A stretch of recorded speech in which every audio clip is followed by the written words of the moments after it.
Hi there, YouTube. Well, I got these in a lot a while ago, and they're these Fly 360 cameras, and they were for parts not working. And as you can see, this one's got some chips coming off the inside of the lens in a couple spots. And this one has some like road rash, looks like.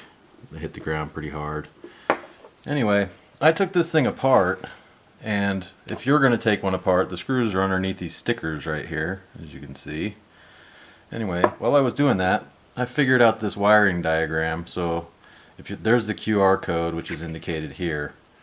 So this is the lineup for it, and this is the pinout inside. So if for some reason you want to charge it without having the charging dock, what I did is I took the bottom off and I just charged it. There's these little clips right here. You just hook your gator clip onto these little spring clips, and that's how you can charge it without having the base.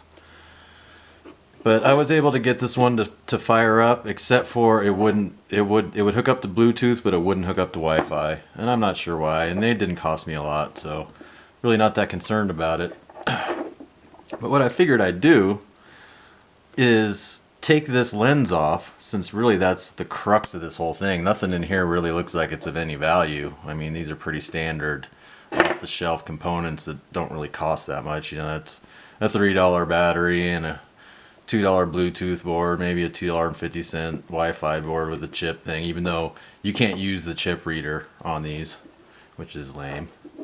But anyway, I'm going to bust this lens off of here, and I figure I'm going to run some experiments. I got a magnifying glass, I've got some lasers, and some flashlights. So I'm going to try to figure out kind of what the funnest, best way to use this thing is, and see if this 360-degree lens is something that's going to be fun to mess with, or if it's just kind of a novelty thing.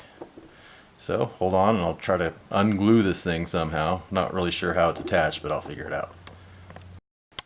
Just wanted to give you this diagram again. So there's the QR code, so it's facing that way.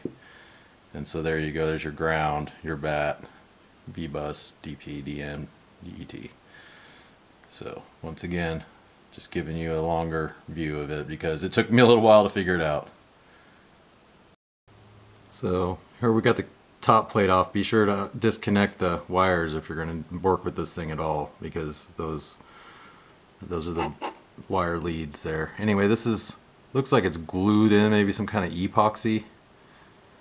Maybe just hot glue. It's a little bit tougher than hot glue, but I figure I'll melt it with my soldering iron, my heat soldering iron, and see if I can't pull that off of there. This ring looks like it might be able to be detached either by unscrewing it or by prying on it, so I might try that before I go to damaging. I'd like to use this camera board for something else, so hold on while I try that.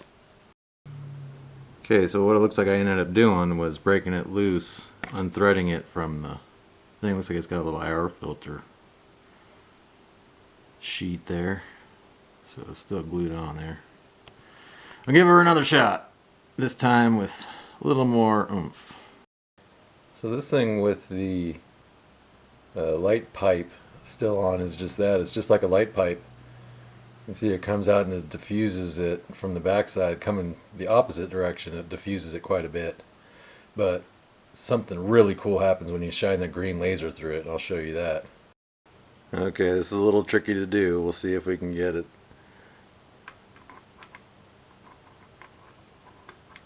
Come on. Oh. That's not a trick of the camera. That's actually coming through the lens. It's bizarre. It's really bizarre.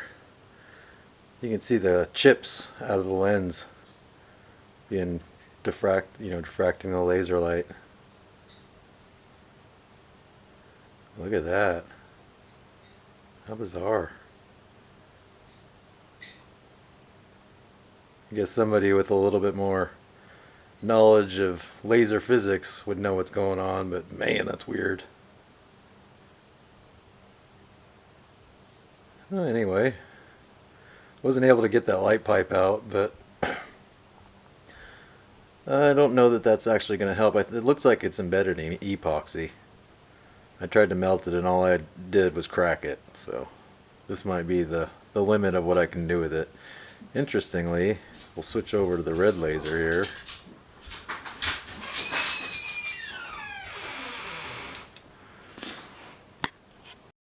So here I'll try the red one. It's kind of hard to film and do it. Yeah, see, nothing. All it's doing is diffusing it. But I think that has to do with that little filter that's in there.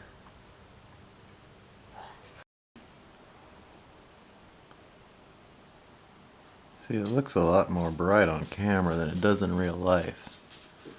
I guess that kind of makes sense because that's where it's supposed to be going. So, this is what happens when I do it backwards now. Look at that weird effect. And it's it's really hard to get it just right. But when you do, it makes for a very bizarre pattern.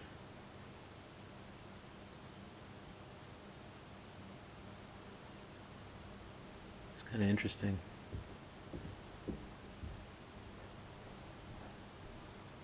I have no idea what's going on there physics-wise, but it seems to be working both directions.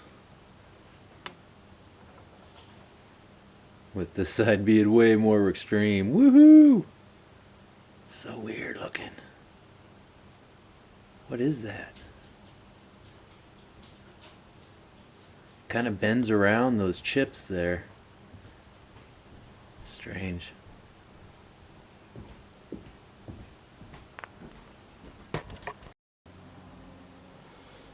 So this looks like it's a two-piece. I could kind of feel it melting, this O-ring. I think there's an O-ring in there.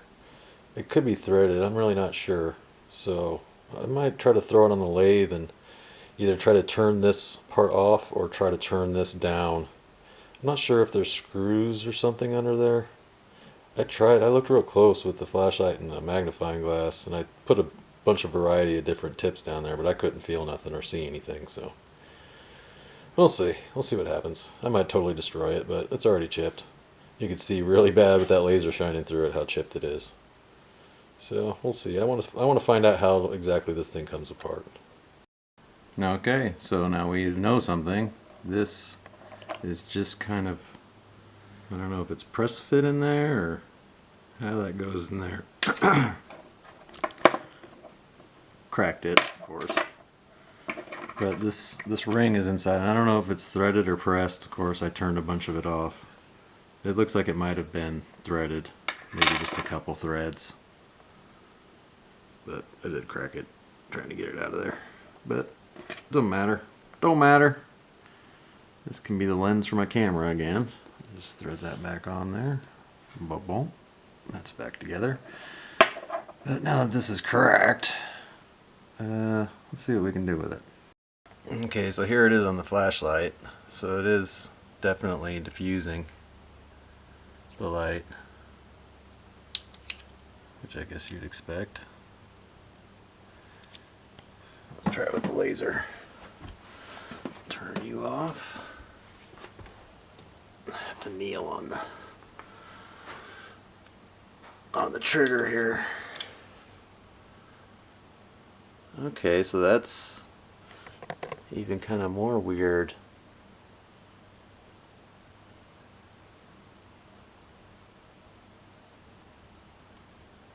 I'm not sure what I'm seeing there. It's not as cool as with the light pipe. I better put that back on there, I suppose. Try it backwards. It's still pretty weird, just not picking it up as well on camera. Yeah, I think the light pipe needs to go back in. Yeah, with the lens back in, it's back to doing its weird starlight thing. Kind of weird night vision looking. It'd be kind of a cool effect for like some TV or some low budget filmmaking. That's for sure. Especially seeing as you can put scratches on the lenses and have it kind of be stationary. So anyway, hope you enjoyed this, and it's kind of weird. Still not figured it out yet. But if you know, please be sure to put it in the comments. Thanks for watching. Bye. So inside of the light pipe, there's 4 lenses, which you'll see in the next thing because I deleted that scene. One of which is really milky. These ones had some defects in them too. There's nothing really of high quality in here. Spacers, 2 plastic spacers and 4 plastic lenses. Yep, she's burns. She ain't glass. So that's probably Lexan, or some form of cheap polycarbonate. So as I said in the original thing, there's nothing of value inside of this thing. Even the lens and the quality of this stuff is just not good. So I definitely won't be buying a new one, but I will be recycling this camera board and possibly some of this stuff. So anyway, thanks again for watching. Sorry it's bad news for you if you have one of these, but you can still have fun with it, I suppose. Thanks for watching. See you next time.